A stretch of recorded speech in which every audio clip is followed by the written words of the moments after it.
하나님을 아는 지식이라는 유명한 책을 쓰신 제임스 패커 박사님이 이런 말을 했습니다. 그러므로 결국 가장 중요한 것은 내가 하나님을 안다는 사실이 아니라 그 바탕이 되는 더 큰 사실, 즉 그분이 나를 아신다는 사실이다.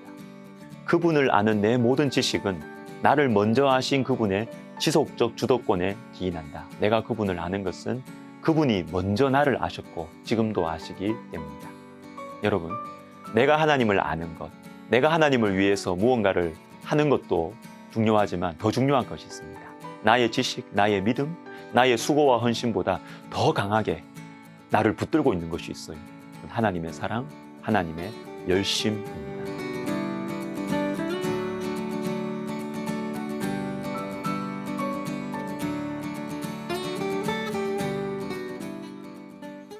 아가서 7장에서 여인은 드디어 신랑의 사랑을 확신합니다. 10절에 나는 내 사랑하는 자에게 속하였도다. 그가 나를 사모하는구나. 처음에는 신랑의 사랑을 믿지 못했습니다. 나를 사랑한다. 너는 참 어여쁘다. 는 주님의 말씀을 들어도 내가 내 자신을 봐도 한심한 거예요. 못생긴 것 같습니다. 1장 5절에 예루살렘 딸들아 내가 비록 검으나 아름다우니. 6절 내가 햇빛에 쬐어서 거무스름할지라도. 또 주님께서 나의 마음 문을 두드리셔도 내가 게을러서 반응을 못해요. 그 사랑에. 5장 3절에 내가 옷을 벗었으니 어찌 다시 입겠으며 내가 발을 씻었으니 어찌 다시 더럽히랴마는. 그러다가 신랑을 잊어버리기도 하고 늦게서야 신랑을 찾다가 고난을 당하기도 합니다. 5장 7절에 성안을 순찰하는 자들이 나를 만나매 나를 쳐서 상하게 하였고 성벽을 파수하는 자들이 나의 겉옷을 벗겨 가졌도다. 그러나 이제는 사랑을 확신합니다. 7장 10절 나는 내 사랑하는 자에게 속하였도다. 그가 나를 사모하는구나. 우리의 모습입니다. 주변 사람들과 자연을 통해서 주님께서는 우리에게 자신을 나타내셨습니다. 사랑의 초대를 하셨죠. 그러나 우리는 그 사랑을 무시했습니다. 의심했습니다. 주님 없이도 살 수 있을 거라고 생각했습니다.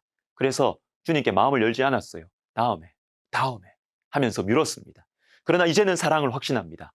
주님께서 나의 주, 나의 하나님임을, 나의 주, 나의 하나님이심을 믿습니다. 왜요? 이 여인이 어떻게 이렇게 변했을까요?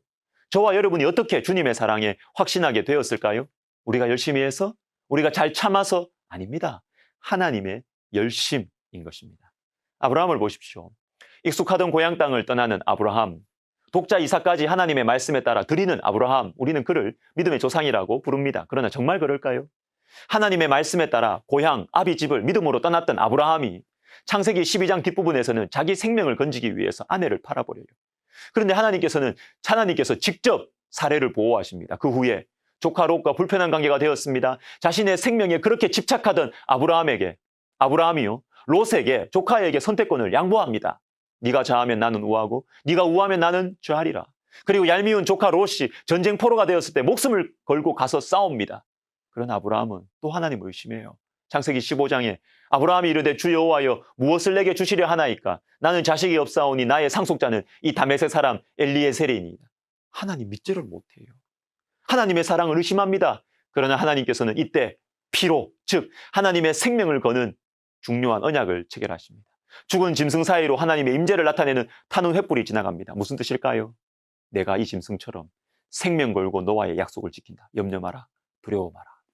여러분, 아브라함은요, 처음부터 믿음의 조상이 아니었어요. 하나님께서 문을 두드리셨고 기다려주셨고 이끌어주셨습니다.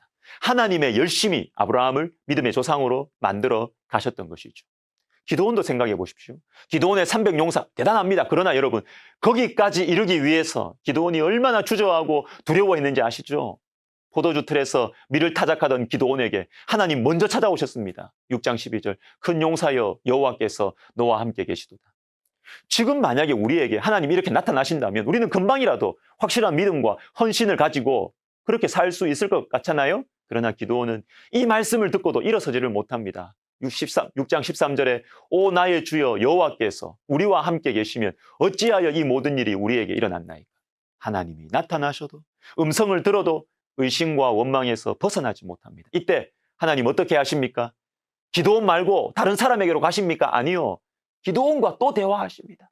또 기적을 베풀어 주십니다. 여러 번 우상 숭배하던 아버지의 변화, 양털 뭉치의 기적, 그리고 적군들의 입에서 나오는 말을 통해서 하나님께서는 기도원을 또 붙드시고 이끌어 주시는 것이죠. 하나님의 열심입니다.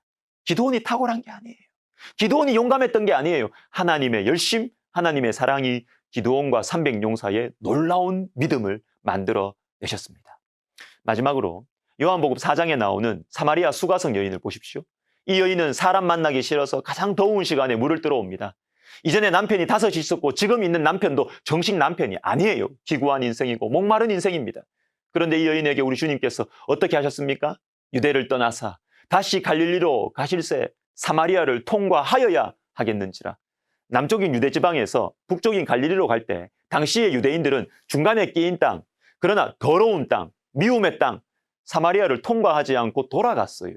그렇지만 예수님께서는 사마리아를 통과하셨습니다. 왜요? 이 여인을 만나시기 위해서. 그리고 이 여인을 만나기 위해서 가장 더운 시간에 우물 곁에 오셨습니다. 또 여인에게 말을 거시죠. 대화를 이어가십니다. 4장 7절 사마리아 여자 한 사람이 물을 기르러 왔음에 예수께서 물을 좀 달라 하시니. 그런데 이 여인은 자꾸만 예수님을 피합니다. 중심을 향하는 예수님의 질문을 피합니다. 말을 돌립니다. 인생의 문제에서 예배 장소의 문제로. 그러나 예수님은 물러서지 않으시죠. 끝까지 이 여인을 붙드십니다. 하나님의 열심입니다. 사랑하는 시청자 여러분, 지금 우리가 이렇게 온전하지 못하지만 하나님의 사랑을 믿는 것은요, 우리의 의지와 인격 때문이 아닙니다. 하나님의 사랑입니다. 하나님의 사랑 때문입니다.